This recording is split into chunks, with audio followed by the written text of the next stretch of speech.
नमस्कार। मैं हूं आपका दोस्त आलोक कुमार। अभिवादन स्वीकार कीजिए मेरा। पश्चिम बंगाल में लालूवाद की अलग जगाने के लिए तेजस्वी यादव और तेज प्रताप यादव दोनों मैदान में उतरने वाले हैं। तेज प्रताप यादव की पार्टी है जनशक्ति जनता दल और तेजस्वी यादव की पार्टी जो राष्ट्रीय जनता दल है उससे ममता बनर्जी का करार हो चुका है। पिछले दिनों तेजस्वी यादव से ममता बनर्जी की जो बैक टू बैक बात हुई फोन पे, उसके मुताबिक 5 से 7 सीटें ऐसी हैं जहां ममता बनर्जी लालू समर्थक वोटों का हासिल करने के लिए या बिहारी वोटों में छेद लगाने के लिए आरजेडी को उम्मीदवार उतारना चाहती है अलायंस के तहत। ममता बनर्जी कांग्रेस अलायंस नहीं कर रही है, लेकिन उन्होंने कहा है कि आरजेडी का साथ आए, लालू जी अगर उनके साथ आए तो अलायंस करके मैदान उतरेगी। और इसके साथ ही जनशक्ति जनता दल जो तेज प्रताप यादव की पार्टी है वो अपने तय, क्या उसके बैक एंड में कौन अभी तक क्लियर नहीं हुआ है। क्या लालू प्रसाद यही चाहते हैं कि दोनों बच्चे अपने अपने हिसाब से अपने अस्तित्व को बरकरार रखें? तो उन्होंने पहले भी क्लियर कर रखा था वो पड़ोस के राज्यों में जब चुनाव होगा तो अपनी पार्टी का विस्तार के लिए जाएंगे। तो कहते हैं मोटे तौर पर 15 से 16 सीटें ऐसी हैं जहां पर जनशक्ति जनता दल अपने बूते पर उम्मीदवार उतारेगी। जीत हार से अलग एक अपने वोटिंग परसेंटेज को बनाने के लिए, अपना विस्तार दिलाने के लिए तेज प्रताप यादव पश्चिम बंगाल में अपना चुनाव मैदान में उतरेंगे और अपने हिसाब से चुनाव प्रचार करेंगे। पिछली दफे भी बिहार चुनाव में उन्होंने 22 सीटों पर चुनाव लड़ा था। अपने बल पर कोई नई पार्टी, राजनीतिक पार्टी बने और 22 सीटों पर चुनाव लड़ जाए, ठीक ठाक लड़े, ऐसा नहीं है चुनाव प्रचार सामग्री वगैरह सब कुछ पैसा खर्च किया। अब वो पश्चिम बंगाल में वो पैसा उनके पास कहां से आता है? स्ट्रक्चर पार्टी नहीं है, वहां खड़ा करना है उनको। लेकिन जब मार्च अप्रैल में चुनाव होना है तो कहते हैं तेज प्रताप यादव उनकी पार्टी के भी लोग होंगे। आपको बता दें बिहार में हिंदी स्पीकिंग बेल्ट बहुत महत्वपूर्ण है। 2 कॉन्स्टिट्यूंसी खास करके ऐसी है जो आसनसोल, जो पश्चिम बंगाल के बॉर्डरिंग झारखंड के इलाके से लगती है। दूसरी सीट है वर्धमान की, जहां से कीर्ति आजाद जो कभी दरभंगा के सांसद होते थे 3 बार के, वो फिलहाल तृणमूल कांग्रेस सांसद हैं। आसनसोल से शत्रुघ्न सिन्हा सांसद हैं। बिहारी बाबू की दखल इन 2 पार्लियामेंट्री कॉन्स्टिट्यूंसी भी, कुल मिला के इन दोनों पार्लियामेंट्री कॉन्स्टिट्यूंसी के आसपास के 20 ऐसी सीटें हैं जहां बिहारी या हिंदी बोलने वालों का बोलबाला है।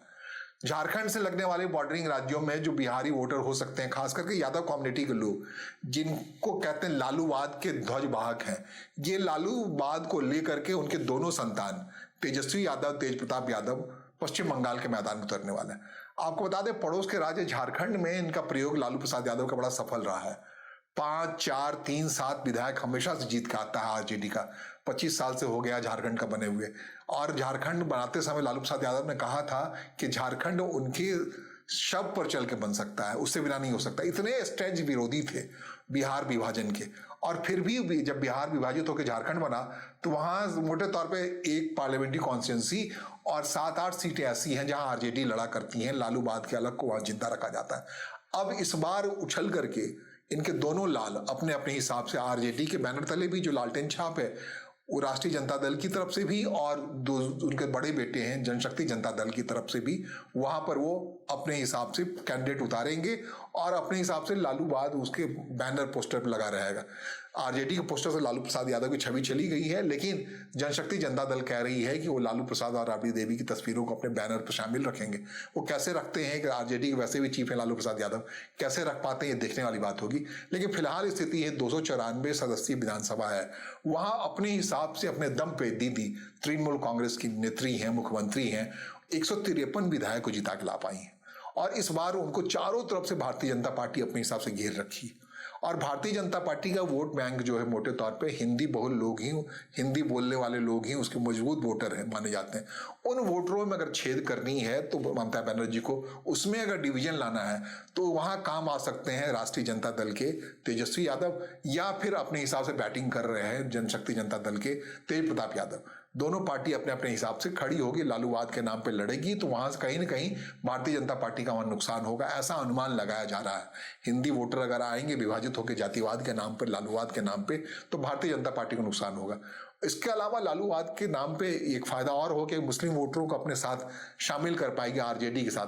कहते हैं ममता बनर्जी और तेजस्वी यादव का रिश्ता बड़ा गहरा है। वैसे यूं तो तभी का रिश्ता पुराना है जब लालू प्रसाद यादव को अपना गुरु मानती थी वो, और जब ममता बनर्जी अपना रेल मंत्री का कुर्सी छोड़ी उसके बाद जो आने वाले दिनों में वहां जाके बैठे लालू प्रसाद यादव, उन्होंने गरीब रथ बनाई। ममता बनर्जी जब रेल मंत्री हुआ करती थी उन दिनों अपनी एक ट्रेन चलाई थी दुरंतो, तो उसी फार्मूले पे लालू प्रसाद यादव ने गरीब रथ चलाया था। तो कहते हैं बड़ा दोनों में एक रिश्ता सा रहा है पार्लियामेंट्री, अलग अलग खेमे जरूर रही है। ममता बनर्जी एनडीए की पार्ट रही थी और विरोध में कांग्रेस के साथ रहे थे लालू प्रसाद यादव हमेशा से, जिस तरह से पार्लियामेंट में जब होते थे। फिर ये दोनों के भाई नाता था और उसी रिश्ते के नाते, बुआ भतीजे के रिश्ते के नाते से तेजस्वी यादव ने अपनी पत्नी को 6 महीने के प्रेगनेंसी में ही कलकत्ता जाकर कोलकाता का अस्पताल में एडमिट करा दिया था। वहां पर दूसरा जो स्वस्थ संतान उनका पैदा हुआ है, इसमें काफी हद तक श्रेय है ममता बनर्जी को। हॉस्पिटल जैसे ही संतान होने की खबर आई, दौड़ी दौड़ी ममता बनर्जी पहुंची, तमाम प्रोटोकॉल को छोड़ते हुए चीफ मिनिस्टर पहुंची वहां, तेजस्वी यादव के बच्चे को अपने गोद में लिया। मतलब समझिए दादी, अगर लालू यादव उनके बड़े भाई हैं तो ये उनके पोते हुए। वैसे कहते हैं तेजस्वी यादव उम्र के लिहाज से उनको बुआ ही बोलते हैं। तो अपने हिसाब से वहां तेजस्वी यादव के संतान के उस रिश्ते में जिस ढंग से प्रगाढ़ किया ममता बनर्जी ने, उसका प्रतिफल इस चुनाव में देखने को मिलेगा।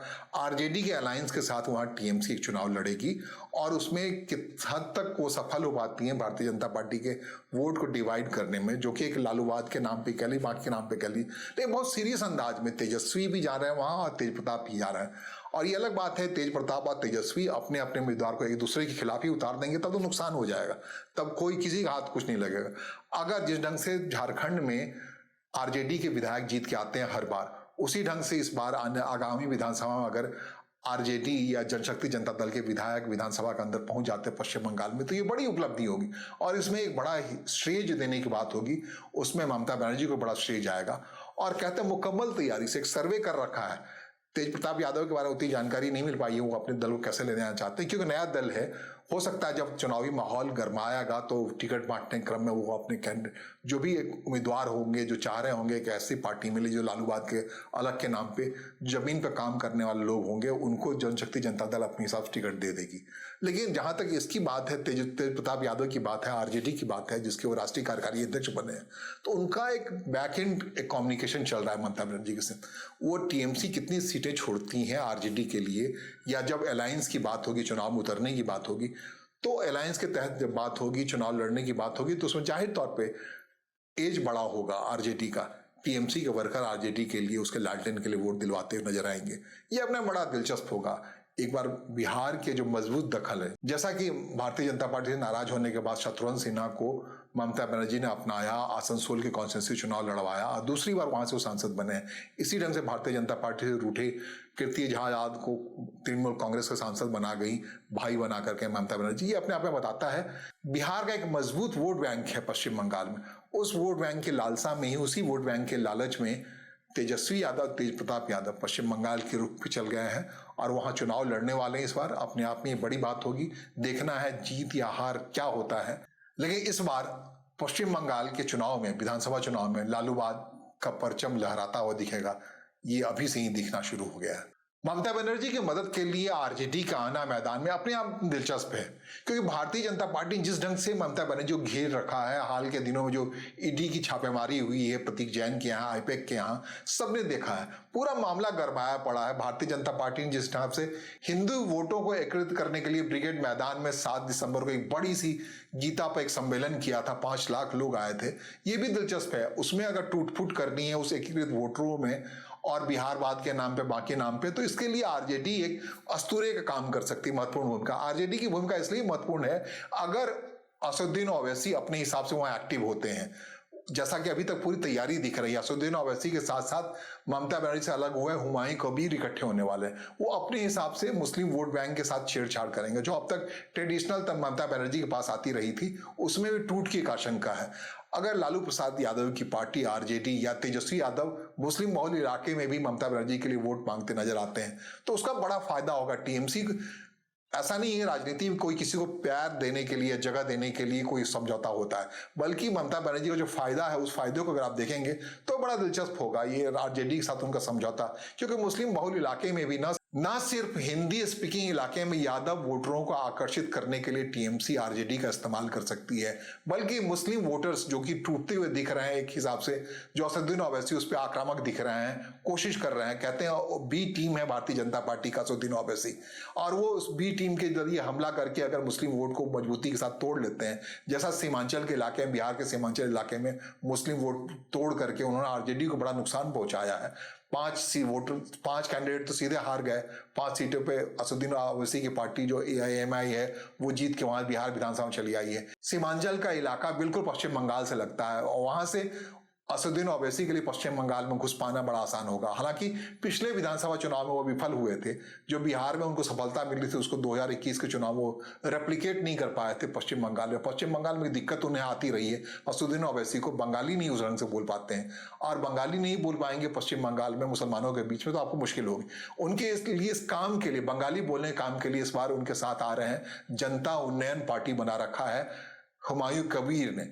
वो अलायंस करके आ रहे हैं, वो मदद करने के लिए आ रहे हैं असदुद्दीन ओवैसी के।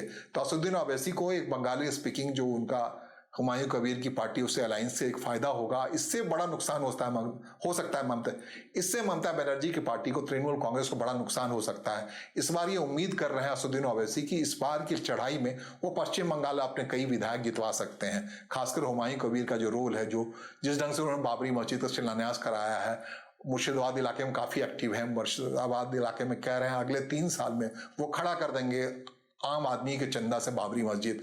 ये सारे जो एजेंडा है उसके तहत असदुद्दीन ओवैसी उनके साथ होते हैं अगर मार्च अप्रैल के इस चुनाव में। और उसको रोकने के लिए अगर कोई उपाय है तो एक उपाय ये है कि आरजेडी को एक्टिव किया जाए। आरजेडी के बैनर तले जो अगर तृणमूल कांग्रेस को बड़ी नाराजगी है तो अलायंस पार्टनर के तौर पे आरजेडी उनको अपना टिकट दे या अपना सिंबल दे। उसके आधार पर ममता बनर्जी अपने उस जो ढहता दुर्ग है उसे बचा सकती हैं। ये सारे दिलचस्प कहानियां हैं। इसके अलावा भारतीय जनता पार्टी की आक्रामकता को रोकने के लिए उनको जनशक्ति जनता दल के तेज प्रताप यादव भी काफी हद तक मददगार हो सकते हैं। भारतीय जनता पार्टी, चूंकि इलेक्शन का समय है, कई लोग रूठे होंगे टिकट नहीं मिल पाने के कारण भारतीय जनता पार्टी से, तो उनके लिए एक ऑप्शन होगा कि वो जनशक्ति जनता दल के टिकट से या तेज प्रताप के चुनाव प्रचार से अपने चुनाव मैदान में उतरे और कुछ मदद लें और चुनाव जीते। तो इस लिहाज से बिहार के जो मजबूत प्लेयर है, 2 मजबूत प्लेयर तेजस्वी और तेज प्रताप यादव, वो पश्चिम बंगाल में जा रहे हैं। और जैसे ही उनके जाने की खबर आई पश्चिम बंगाल के चुनाव में, जनता दल यूनाइटेड के अंदर से भी जो अलायंस पार्टनर है भारतीय जनता पार्टी के एनडीए, वो भी चाहती है उसको काउंटर करने के लिए उनके लिए भी पश्चिम बंगाल में जाने का रास्ता खुल जाएगा। वो चाहती है कि एनडीए के बैनर तले वहां पश्चिम बंगाल में चुनाव लड़े और भारतीय जनता पार्टी उनको भी कुछ श्रेय दे उसी हिसाब से जैसा झारखंड में दिया करती है। तो अगर आरजेडी के लिए रास्ता खुलता है तो जनता दल यूनाइटेड के लिए भी एक रास्ता खुलेगा, ये उम्मीद कर रहे हैं। जनता दल यूनाइटेड ही क्यों, एलजेपी भी जाना चाहेगी, जो चिराग पासवान की पार्टी है वो भी अपने हिसाब से। इस लिहाज से बिहार के प्लेयरों के लिए पश्चिम बंगाल की पॉलिटिक्स बड़ी इंपॉर्टेंट होने वाली है, खास करके आगामी विधानसभा चुनाव। फिलहाल मुझे सुनने और समझने के लिए आपका आभार, नमस्कार, धन्यवाद।